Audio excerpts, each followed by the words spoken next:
All right, and I apologize even more now. My mic was muted. I had it on the wrong set. I do apologize on that. So, thankfully, it was only for 40 seconds this time, like 10 minutes. All right, so now I do really apologize. All right, and look, all right, we are in for a treat tonight. At least you guys are. You know what? Not even you guys are. You guys are suffering with me with this. We are all going to suffer together on this. We all got to watch the hateful, the most dangerous, the most scary thing ever to walk the earth. It's not even two people that have a brain cell that can. Yeah, they don't even have a brain cell. They don't have two between them to rub together and make a freaking spark. Now, let me tell you about these two. All right. These two are paid advocates of the DNC. They are paid by the DNC to spread all of their lies. Now they have 3 episodes of their new podcast out. And you think with the following that is like in the hundreds of thousands, maybe millions, combined on the spy app of TikTok, that they would have a bigger following already than I do. Now, their subscribers are about the same. Granted, look, I started from nothing. These guys have literally have these followers already going at it, and they are so they already have a platform built up for them. And the thing is that these people do not translate to it. They just don't. All right. Now, if you're on TikTok, you're on that Chinese spy app. Admittedly, I am. You guys know I am. I don't hide it. I do live streams about it where I'm getting fucked up and freaking making fun of these assholes. Now, also, these assholes end up going ahead and they start this podcast. All right, like I said, they are already in the hundreds of thousands of viewers. They already have a substantial growth. You'd think that this would be enough of a base to already get them monetized. You wouldn't think that it's just all bots, would you? Except that it is. So why doesn't this stuff translate to their other platforms? Now, Harry has a YouTube channel himself, but it doesn't translate well from everything. It's like there's a niche that he has that people are going ahead and they're saying, like, yes, let me get that 10-second thing of you with you just reading the headline and reacting to it. That's all I'm saying that it is. And we have to look at these people and realize that there's all this different stuff going on here. We have to realize that this is a problem here. However, we just look here and we say, hey, nothing to see here. Nothing to see here when these people are blatantly spreading lies. Lies to their followers. Lies to the people that trust them to get the information. Lies to so many people that they trust, or people that trust them. Now, it's no secret that the left-wing media has been trying to get a grasp on the people that are like such as myself that tried to communicate one-on-one with you, even though I am just behind a computer screen right now. Now, the left-wing media is trying to get to us, and they think that it is a way that they can do it by having two people with literally not even a brain cell together. They don't even have the pieces to put one together. However, there are people that unfortunately think that these two people are bright, that these two people actually know what they are talking about. Except these two people do not. These two people do not do their information whatsoever. And these two people have a podcast that we will be watching tonight. And it is Chris and Harry Unplugged. Ironically, their brain is unplugged as well. We will be watching the first episode tonight. It's about 30 minutes. And, there's going to be a lot of debunking ahead. And here's the unfortunate thing. The unfortunate thing that comes behind these DNC puppets is that there are people that actually think the same way. Now, why are there people that think the same way as these people? Is it because that they went ahead and they were raised similarly? Is it because that they too are people that just believe what they are told? I think it has to deal with the things that they believe everything that they are told, no matter basically who is saying it, unless they have different beliefs as them. Now, what do a lot of these people have in common, we might say? Is it a lack of a father figure at home? Is it a lack of knowledge of history? Is it a lack of knowledge of how the world works? Is it a lack of knowledge of knowing what actually works in our system? It is many of those things.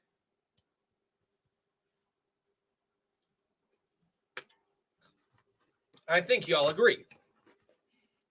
It's many of those things.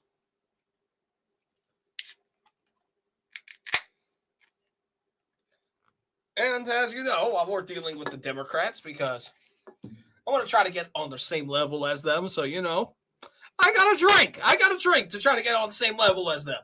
Because, I am still smarter with them, though. I'm still smarter. All right. Look, I might not be the brightest bulb in the box, but I do know what I am talking about. I do know what goes on in the world. I do know right from wrong. I do know what happens. I do know that we are all here to say one thing. And that is, we want the truth. So, without further ado, my name is Anthony Rader, and this is Politically Unhinged.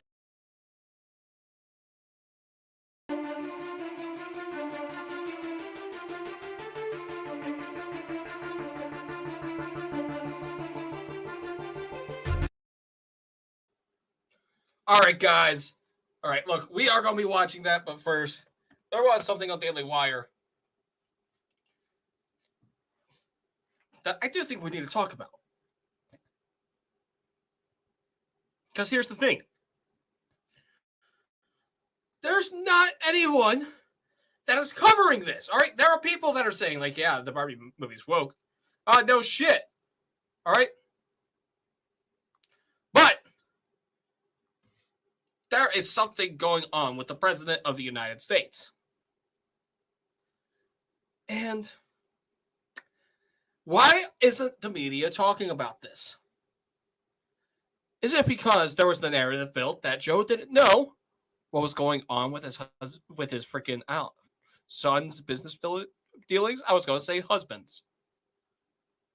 Well, it's a good thing I'm drinking, so let's talk about it, okay? We're going to talk about this. So, we'll talk about this real quick. So, from the Daily Wire, investigators obtain Biden financial records showing transactions from Ukraine and Russia.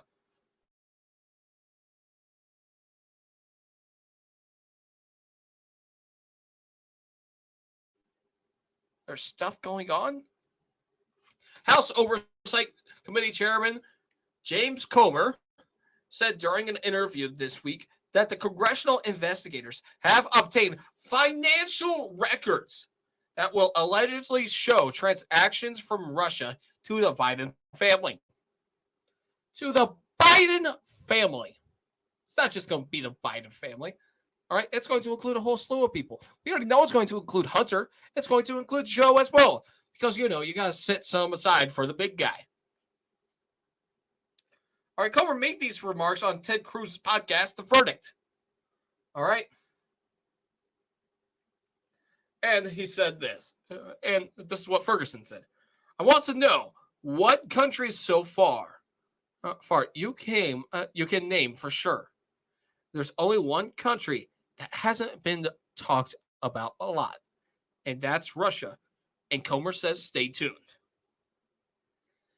Something is in the mix here. The Biden family has ties to Russia. And you wonder why.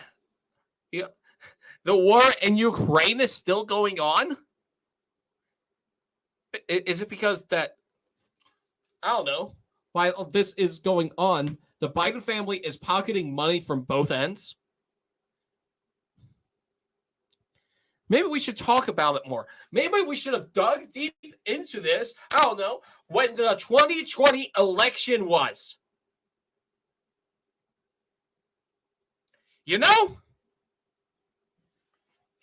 Did we ever think about doing that? No. Because the FBI said, hey, we're not going to do this. It's going to interfere with the 2020 election. If we look into Hunter Biden. Are you effing kidding me? Not looking into it interferes with the election as well. The American people had every single right to know what they were possibly gotten into, and now what they are into.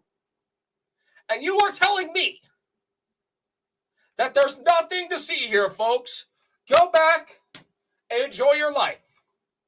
Go ahead and just sit down, smell the roses. Nothing to see here. Nothing to see here, folks. That's what it is. It's always nothing to see here when it comes to the Biden crime family. Nothing to see here. And that's how the left wants you to think. Especially the two idiots, Chris and Harry. Shoot. It's the two stooges right now. Now, screw it. That's an insult to the three stooges. I'd say Beavis and Butthead, but that's an insult to them. Because at least Beavis and Butthead have two brain cells to put together. They're not great ones, but at least they're two. Chris and Harry don't have one. Okay. Let's get this started.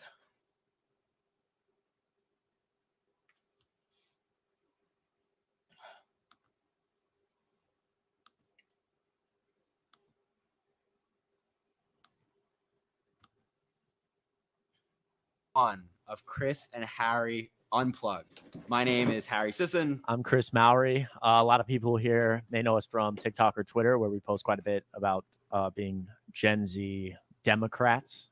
We thought we'd start a podcast, make some longer form content. A lot of people think we're shills or we're paid, etc. And we think this would. You literally are. You say that like, oh, it's through our talent company, but it's literally your talent company gets money from the DNC. Probably help that narrative and help us come across more genuine and authentic and kind of break down longer form ideas as opposed to a 30-second or minute TikTok. Yeah, and we really enjoy like longer conversations. We have them pretty frequently off camera. We also do like TikTok lives and Twitter spaces where we talk to people who disagree with us. But yeah, we thought this might be a good way to engage with different ideas. And on this podcast, we're going to be breaking down relevant news. Yeah, people that disagree with us. And the people that you get that disagree with you are literally the most easygoing people, the most people that are, I don't know, actually afraid to actually discuss these topics on your freaking live. They are afraid to actually stand up for what they want to believe in. Okay, look, it's only 47 seconds into this thing, and I'm already raging. Sorry, let's continue. Having guests on who we agree with and disagree with. We're also going to have some fun segments that you'll see in coming episodes. We're still kind of trying to figure everything out. This is only episode 1. I'll come on to your podcast and I'll whoop both of your asses in a debate. Come on. Let's do it. I'll come on and we'll do it. All right? We'll do a topic that you want to do. All right? A topic that you'll feel that you are well versed in. And I will come on there and I will debate you. And we're just kind of going with the flow right now. Exactly. Yeah. And so I guess a couple more things. I know episode 1 looks a little funky. We decided that Monday, July 3rd would be the day we release it. We may have not been prepared for all the things that go into creating a podcast, but we promise episode 2 and going forward will continue to look significantly better and sound better as we go on.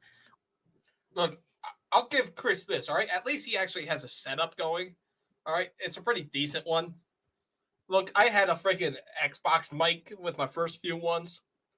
Harry literally has AirPods. Also, we created an email where you can email questions, or if you want to be on the podcast for whatever reason, you have a question you want us to answer, literally anything.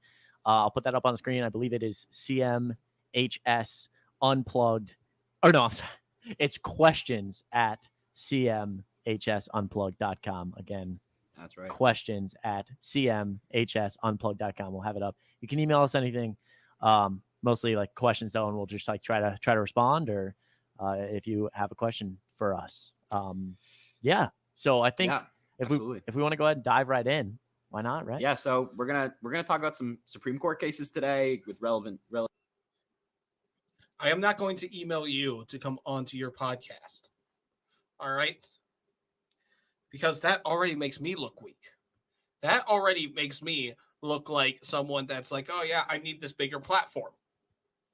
Look, I invite people to come onto mine. Well, why should there be people messaging to come onto yours? If you want me to come on and debate you, go ahead and email me. My email is politicallyunhinged@gmail.com.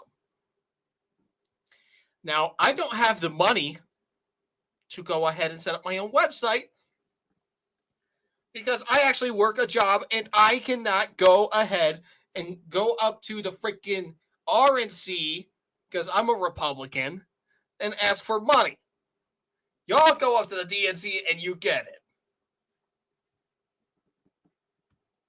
Relevant things like that. I also like to talk about a little about the Trump rally that was in South Carolina today, specifically a specific moment, but we're going to get to that at the end of the episode. However, I would like to address the elephant in the room. My barber scuffed me. My barber scuffed me. People are saying, "Oh no, my barber scuffed me." Your hair will freaking grow back. All right? No one gives a shit about your hair. I have a fucking receding hairline. Yeah, dude, his barber did him dirty. He wanted to record the first episode of The Hood or a hat. I said, Harry, dude, you just gotta let it ride, buddy. You just gotta let it ride. You just gotta let it ride, man. The DNC doesn't pay for good haircuts. He has to go to He had to go to Supercuts. Please tell me, do you go to Supercuts? You don't go to Supercuts. No, of course I don't go to Supercuts. God. No, I went to I said medium length and they just went at it. And I saw I said medium length and they just went at it. Maybe you need to give them specific specifications. Like, I don't know, say that you want a 1 on the side and like a 3 on top. I just go like, hell yeah, I want medium length. the fuck? That My is family definitely today. not medium length. It's definitely not That is medium length. far but away from medium. That is extremely short length. It's extremely short. I don't know what they were thinking when I saw my family today for the first time in a while. They were like, "Wow, are you a Marine now?" I said, "No, of course." Is So the I wanted to address the elephant in the room. Are you a Marine now? No, my testosterone levels are too low. Is the barber like a big MAGA guy? He's just like maybe he's a MAGA guy. MAGA guy. Actually, maybe he's a MAGA guy trying to sabotage. He's trying to make me look like like shit. Anyway, you look like shit, exactly. But regardless, wanted to address the elephant because people see me with long hair all the time. Anyway, let's dive into these Supreme Court cases because they're important.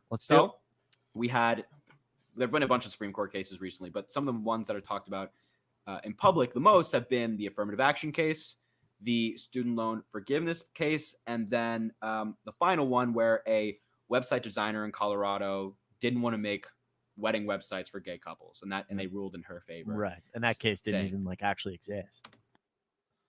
Oh no!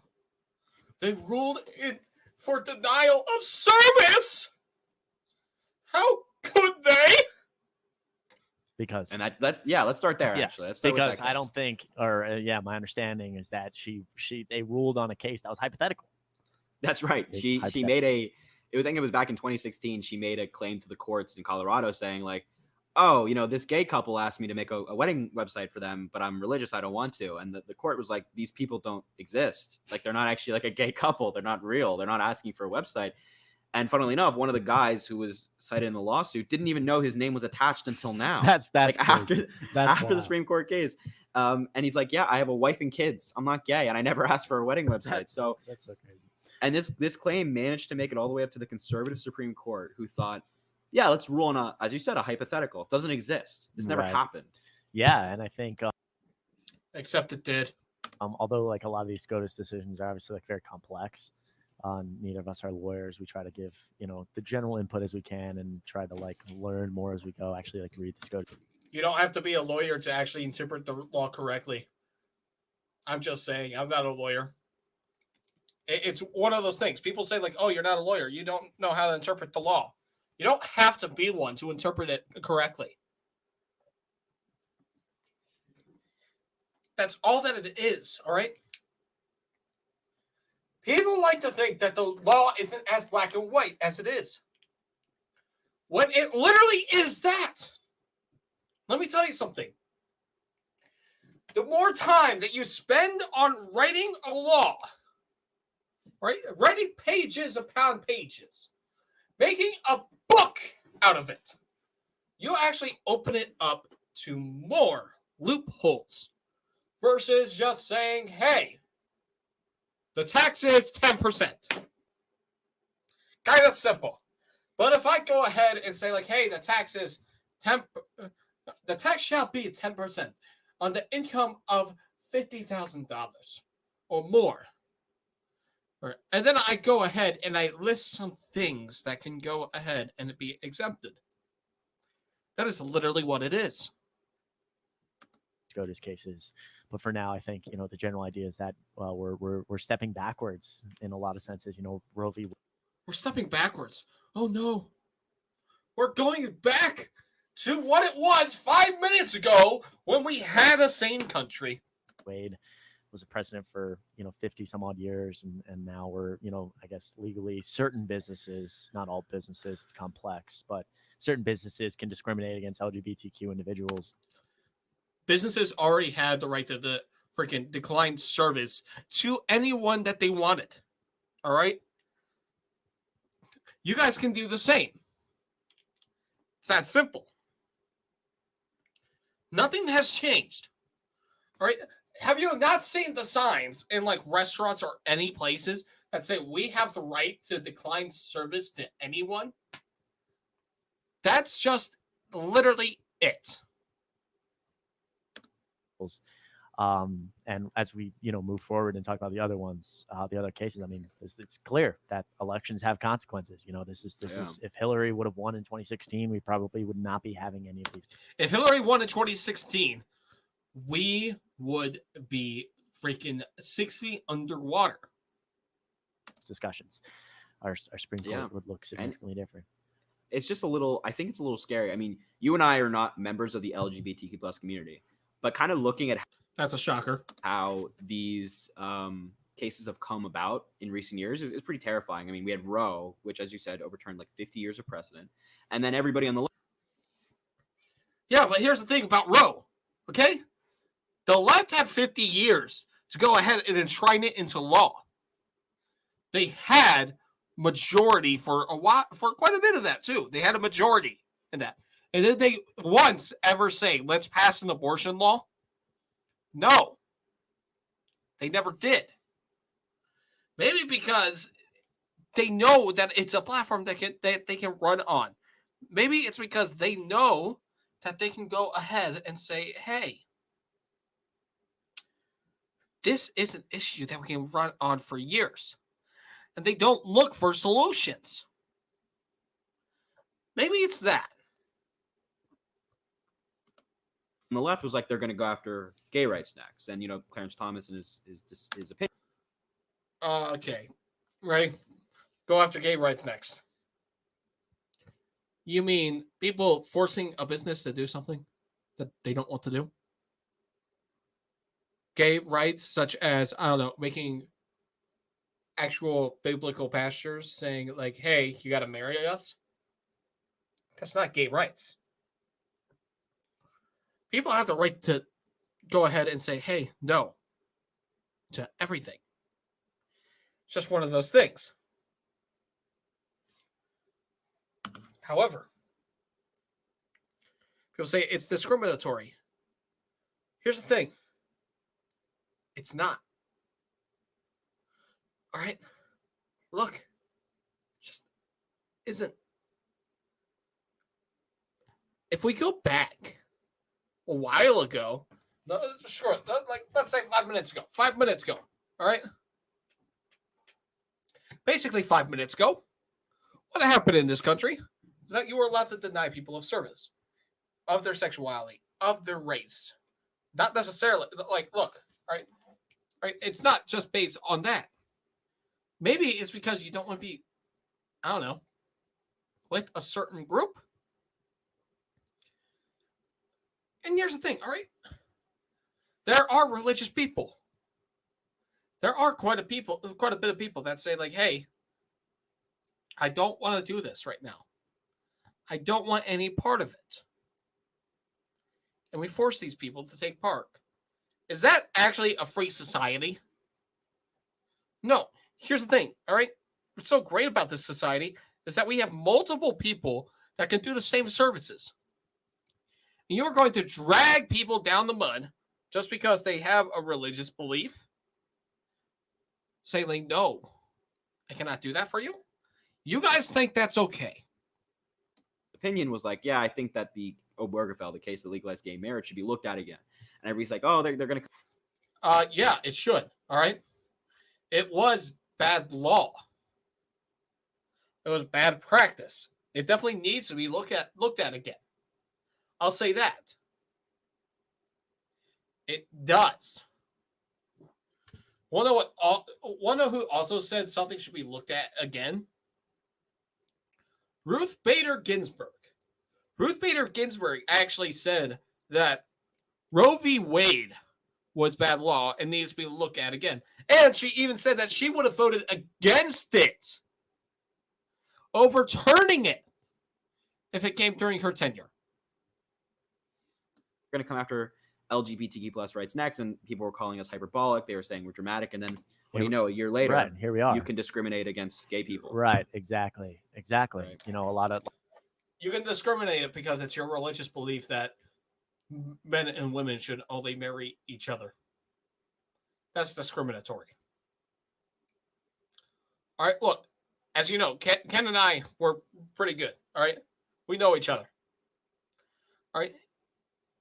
It's not discriminatory, for us to say, no, you can't do that. Look, Ken is gay, all right?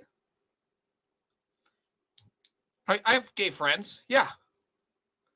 However, if they were to say, like, look, I'm not going to give you business because you're straight, I'm not going to freaking drag people through the mud for it. but like it's the same from the right and the left. A lot of people, further left than us said that, nothing major changes in these elections. I'd rather go for a more like a very progressive viewpoint, which is fine. But it's still important to remember that these elections have consequences. We voted in Trump, and here we are. And we voted in Biden, and we have one of the worst economies ever in our country.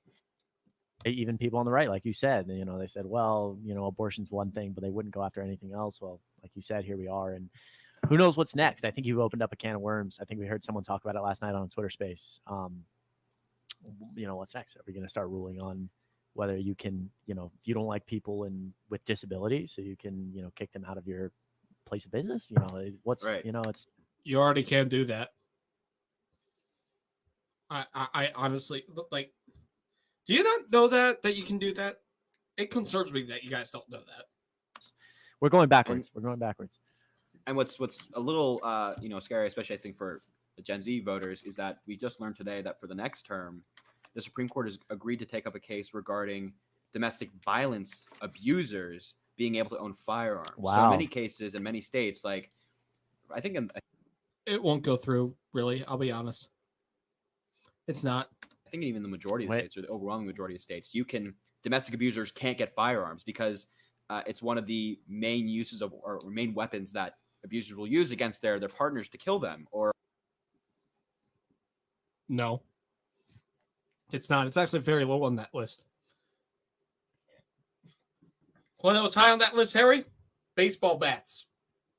You want to outlaw baseball bats? Or hurt them badly, which makes sense. It's like, yeah, someone who's convicted of domestic abuse probably shouldn't be in possession of a firearm, but now the Supreme Court's looking at that and seeing if maybe they should. Wow, I actually have heard nothing about that. That's fascinating. I did not know that. Hasn't been covered all that much. We'll get a decision at some point, but yeah, I mean, like, anyway, I don't want to dive too much into it, but the domestic violence statistics with guns is really terrifying. So it's actually very, very low. If it were to be constitutional for those types of people to own firearms, that'd be pretty damaging, I think, for a lot of people. Right. I agree. And I think that goes into, like you said, you were talking about Gen Z. I think, us being in Gen Z, these SCOTUS rulings have a lot of weight for 2024, Yep. Do they really? SCOTUS rulings that you said, even though it's SCOTUS, right, has a lot of weight in 2024. Does it really? Here's the thing. Majority of the Americans actually agree that it should be a state's right.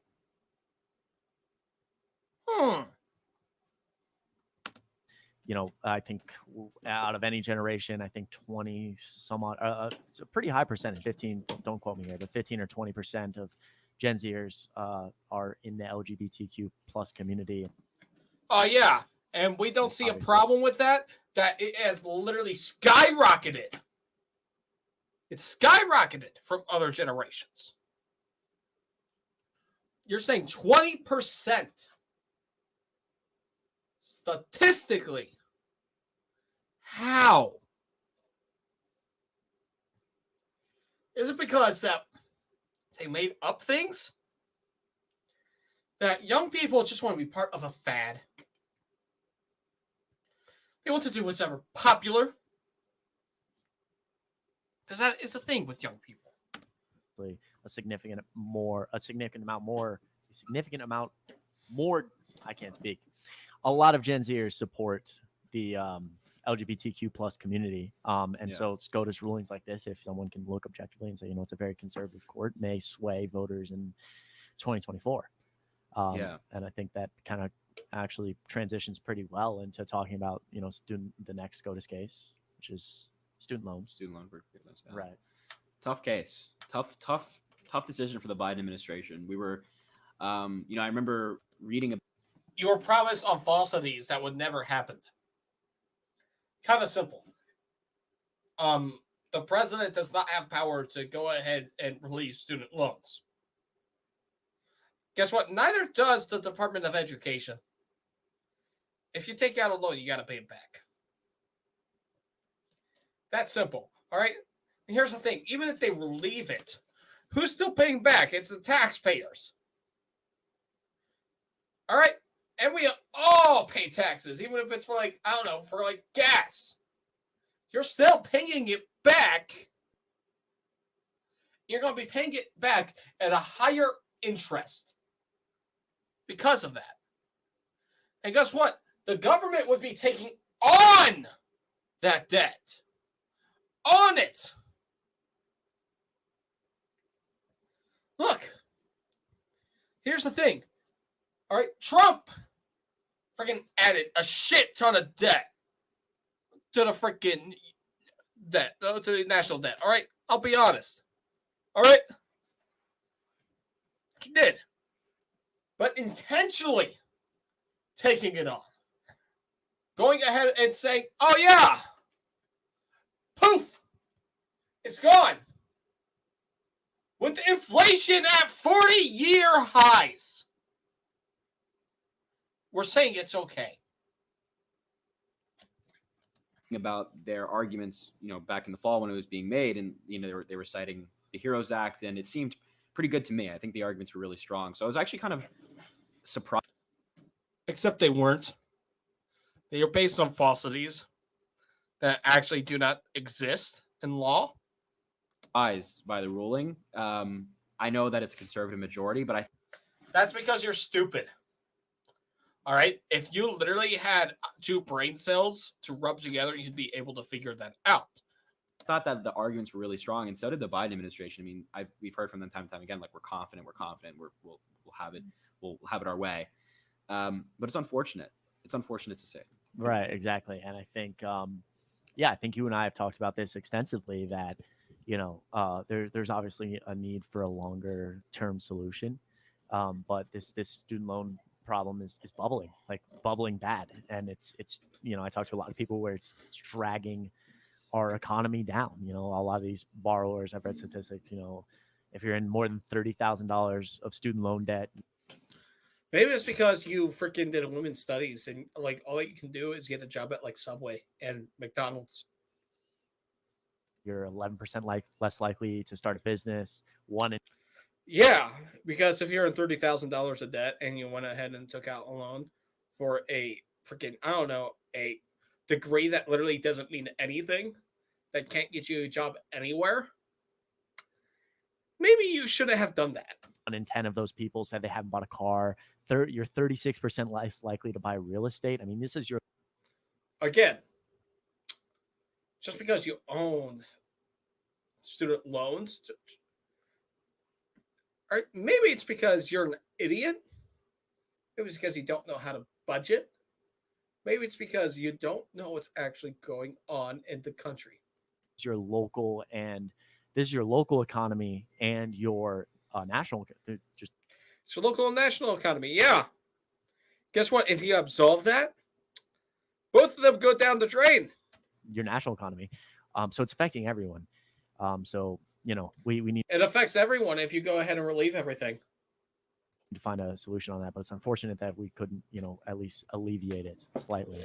Yeah. And like, as you said, it's a very complex issue, student loans, because there's so many layers to it. There's so many problems to address. So like, I really like how the Biden administration was trying to address, the current crisis where, just trying to give people a little bit of breathing room.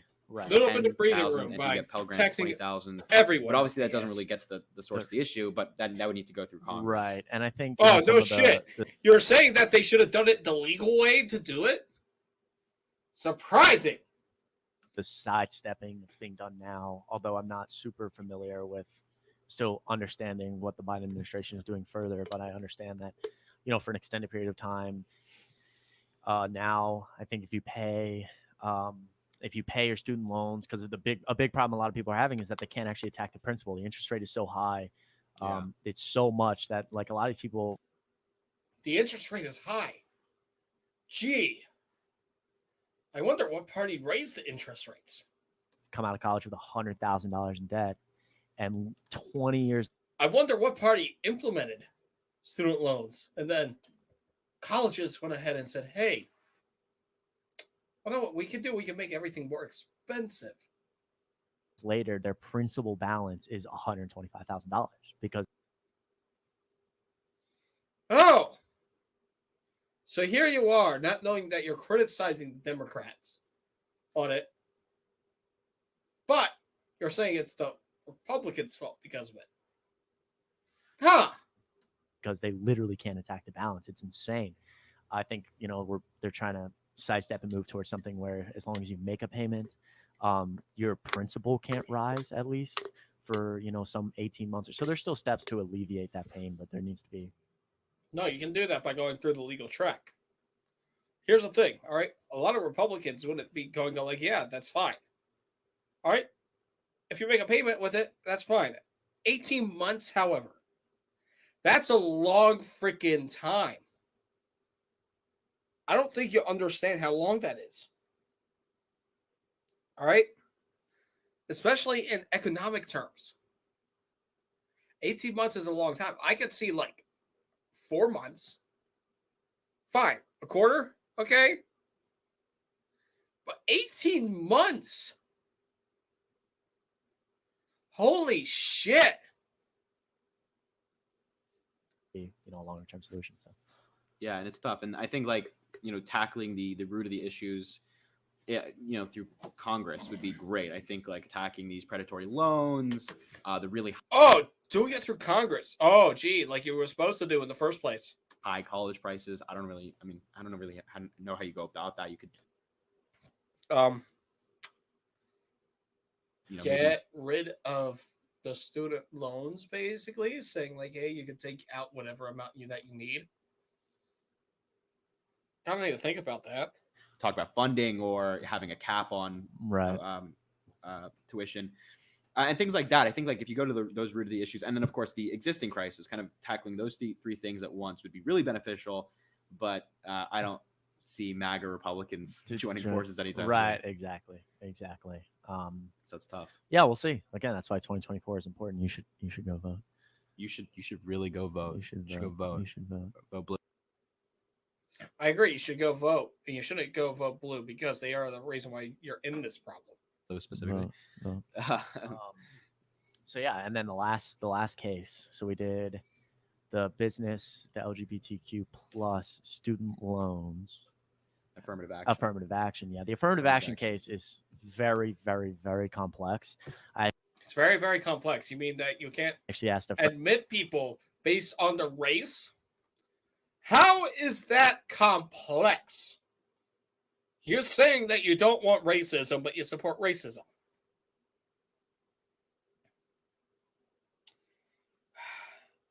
Do you not see the hypocrisy in that? A friend of a friend of a friend of a dog of a friend who has a lawyer who's an attorney who likes to read SCOTUS cases, likes to read SCOTUS cases. So I actually was like, give me your thoughts because I'm not a lawyer, I'm 21. I'd like to actually spend time reading it and understanding it because I understand that it's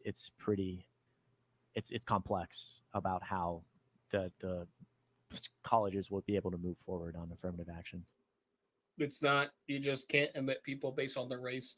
You gotta freaking admit them based on their, grades, their SAT scores, their ACT scores. Just, accept them based on merits and not on race. What you're supposed to do. I think you have more insight into that than I do. Well, yeah, in the first time we tried to film this, that never happened. I don't know what you're. Oh yeah, sorry. We filmed this multiple times. Film it once. It's more authentic. Never happened. This is the first time we've ever recorded ever. Do it live. Yeah, that's definitely not an attempt before this. But in the attempt that doesn't exist, I was talking about this case I learned about in my U.S. Constitution class that deals with affirmative action. It's Regency v. Bakke. It was in the 1970s, I think the late 1970s. And basically this white applicant, Bakke, was applying to a medical school in California, and he was rejected twice. And that school accepted 100 people, but they reserved 16 spots specifically for people of color and minorities. And Bakke sued, saying that he was discriminated against racially and that lower the applicants with less of a resume, lower grades, kind of all across the board, were getting. Wait. So you're arguing for the case now? for the overturning of it. That's exactly why they did it. Accepted just because there were people of color over him. And that was the claim he made. And he actually had some success in the Supreme Court, but not all the way. They found that a quota system is unconstitutional, that you can't have like reserve spots. But they did find that considering race in college applications is constitutional. You can write about it. You cannot go ahead and say like, oh, I'm this race. All right. You can write about it to get into it. And that it can be one of the many factors, however, it has to be specifically tailored to the goal of diversity. So you can't just be like, not the goal of diversity. It's not that. If you want to do something based on your race, you have to write on it into a essay. Like, oh, well, I want to accept this person of color over this white person because they're a person of color. It has to be, achieving diversity, and it has to be a holistic approach. It just can't be race or grades. It has to be kind of everything combined at once to lead you to a decision to admit that person. So in using that Supreme Court case, it was written by Justice Powell at the time, or that's kind of like the opinion that kind of represents that case is Justice Powell. I think that's a fair ruling. I tend to side with that ruling as in the affirmative action discussion, because I do think there is certainly a university interest in wanting diversity on campus and having different experiences and people from different backgrounds. You can still have that by doing it, merit-based and not based off race. Right. Yeah, and I talked to you about this on the episode that we didn't record. Yeah, but there's many studies and statistics that go into having more diversity in a workplace or a higher education anywhere that lead to better outcomes for everybody in terms of like literally stuff as simple as happiness or productivity, etc., because diversity is good.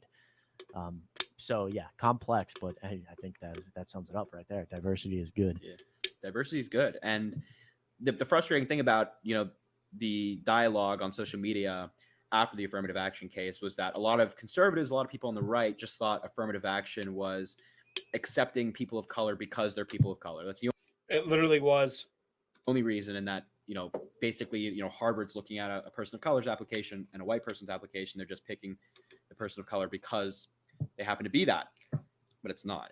That's literally what happens though, especially with Asians. Okay, if an Asian and a black person are up against each other going to Harvard, guess who they're choosing? They're going to choose the black person. It's like a holistic kind of looking at everything at once, and so that's why it's I don't think it's fair to characterize it as like a racist policy or racist against white people or anything like that. It's definitely and it's far more complex than just like a one word. Right. Exactly. Yeah, definitely not a racist policy though. I think that's how. Yeah. That's ridiculous. Yeah, and it's not a racist policy if we go ahead and say like, oh yeah, let's go ahead and have this person based on race. That's not racist because it's discriminating against white people. But anyway, we won't get too much into the weeds on that topic because, again, we're not lawyers. Super complex. Learning. Except it's not.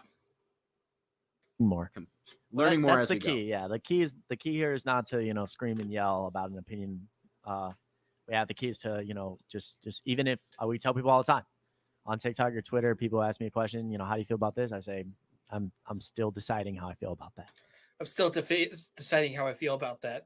I haven't been told about what I should be feeling about that because the DNC hasn't told me what stance to take yet. Got to take in a lot of factors, and one of those important factors is that SCOTUS ruling is long and complex, and I am 21 and not through school yet. It is not long and complex. It's not even complex. It's literally black and white. Sorry. It is literally diverse for you. I'm not a lawyer, so still learning. Still learning.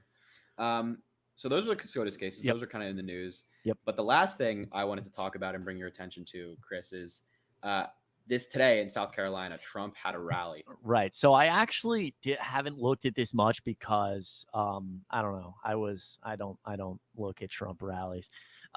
They make me. I mean, when I have to hear, they make me feel things that I shouldn't be feeling because my testosterone levels are very low.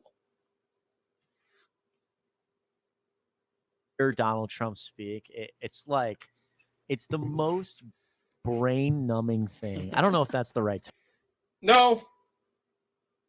No, it's not. Except you guys are literally brain numbing. I've literally been drinking to prepare to listen to you guys. Here's the thing, all right? I don't want to put my listeners through this anymore. Because what y'all have been saying for the entire time here is all false information, like I said it was going to be. And we're saying that it's okay for you to spread these lies. Now, yes, they keep on tiptoeing like, well, I'm not a lawyer. I shouldn't have an opinion on this. I don't know exactly. Just read it and you know what is going on. It is that simple of a case. That's all you need to know. All right? That is it. Okay, look. All right. I've been freaking drinking. I'm tired of listening to them. Like, oh my God, how can people be so freaking stupid when it comes to common sense? So you know what? To end this stream, you're going to get my live reaction to the song that probably triggers them.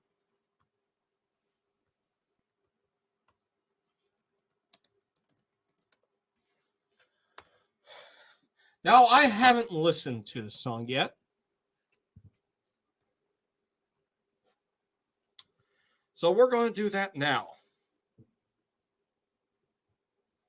I haven't listened to a song by Jason Aldean, I don't think. So, as someone that does like country, and as someone that did grow up in a small town, let's take a listen.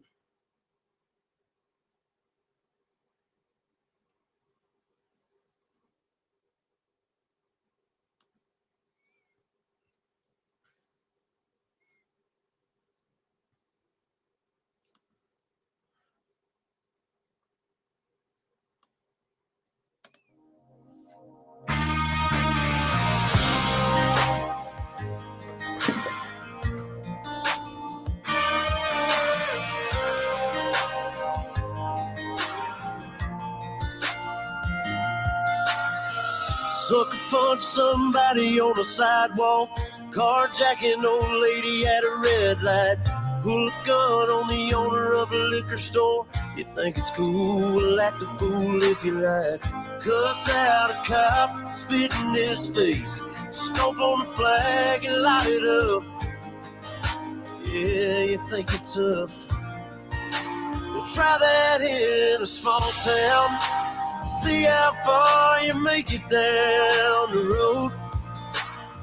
Around here we take care of our own. You cross that line, it won't take long for you to find out. I recommend you don't. Try that in a small town. Oh, I see why the left is freaking enraged about this. It's because they don't know what community is. They don't know what actually we believe in. They don't know what to actually think.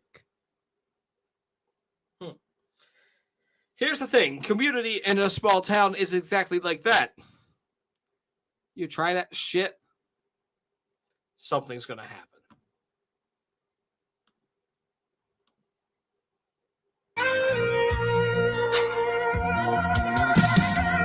Got a gun that that my granddad gave me. They say one day they're gonna round up. Well, that shit might fly in the city. Good luck, try that in a small town. See how far you make it down the road. Around here we take care of our own. You cross that line, it won't take long for you to find out. I recommend you don't. Try that in a small town full of good old boys, raised up right. If you're looking for a fight, try that in a small town.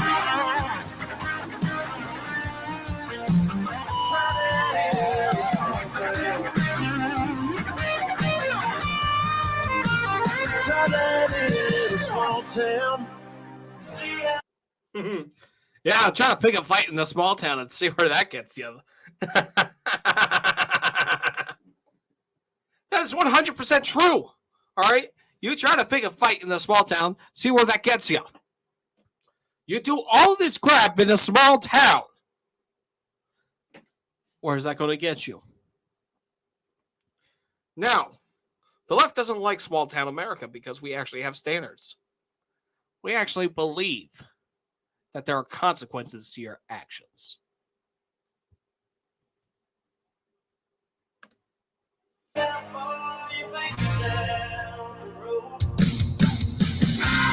here we take care of our own. You cross that line, it won't take long for you to find out. I recommend you don't.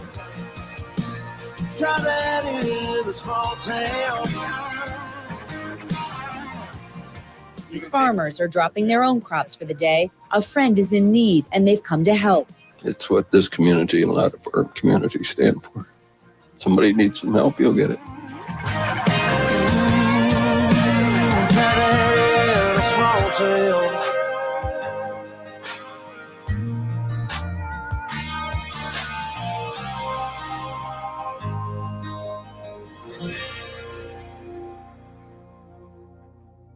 All right.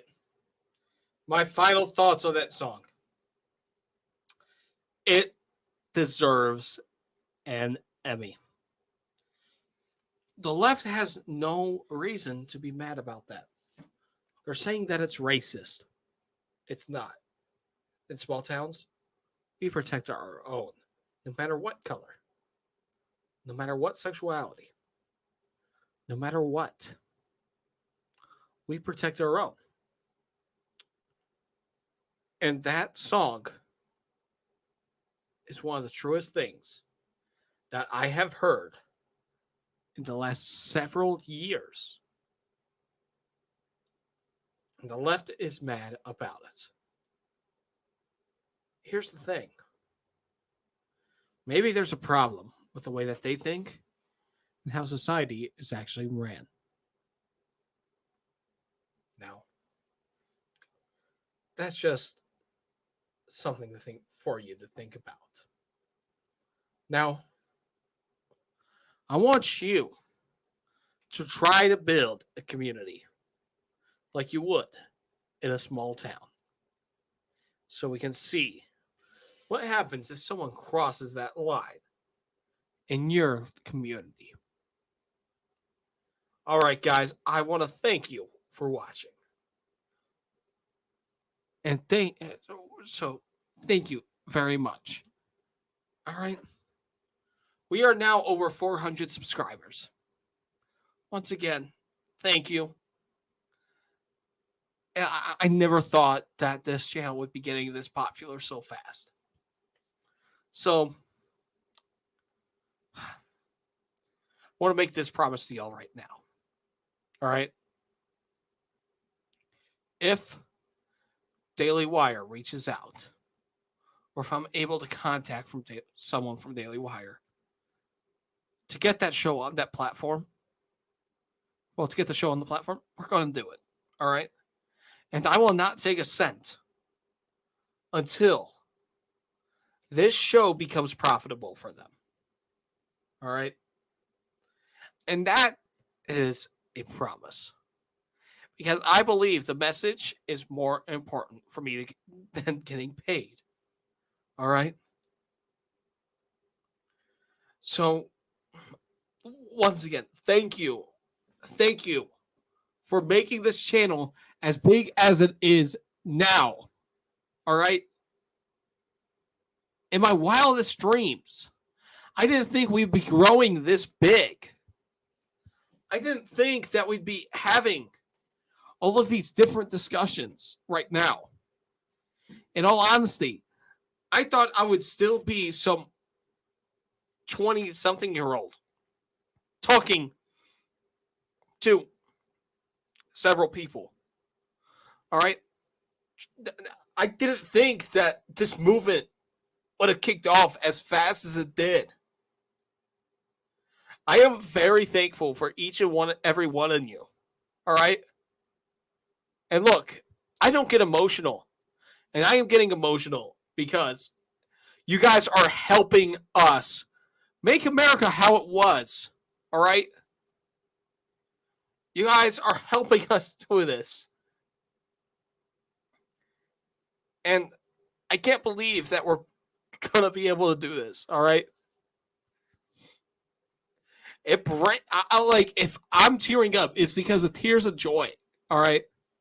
Yes, I have been drinking, as you guys know. Like on every stream. But that's the beauty of it. I'm able to sit down, talk to you guys, no matter what.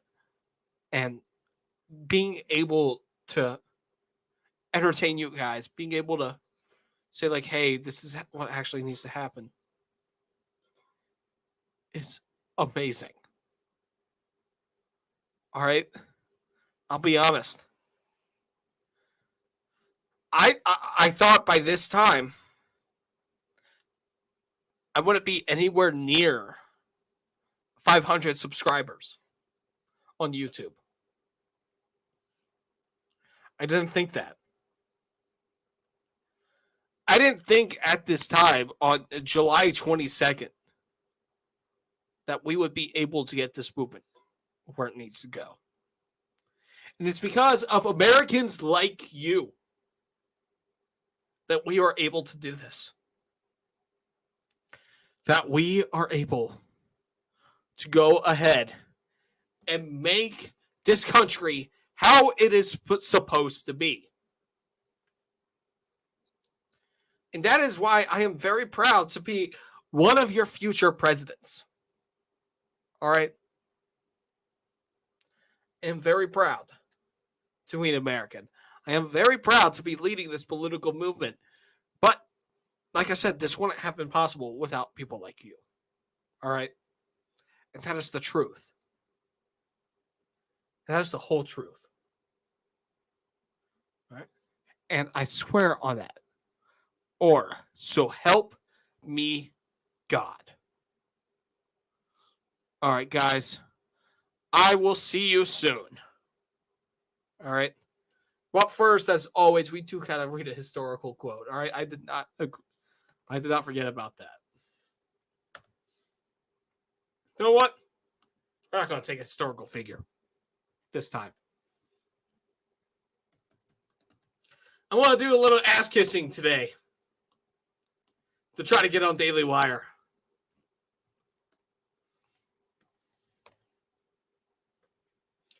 We're going to quote Ben Shapiro today. All right.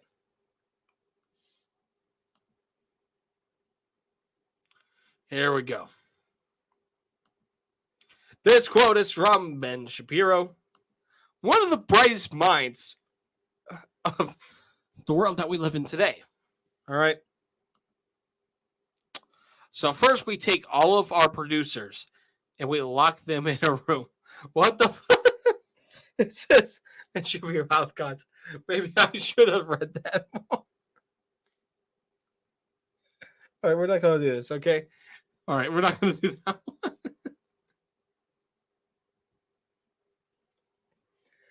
Maybe I should have read that one first. God damn it, I love Google, okay?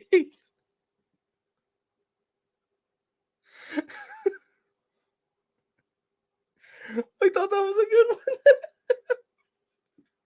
Okay, so all right. Historically, professors have defended tenure as a way to protect their individualistic thought. But tenure can also be used as a club to wield against the powerless. Historically, professors have defended tenure as a way to protect their individualistic thought. God damn, that's a hard word to say. But tenure can also be used as a club to wield against the powerless. All right. Once again, that is by Ben Shapiro, a remarkable man. All right. Once again, thank you guys for tuning in. All right. I'll see you guys next time. Thank you, and God bless.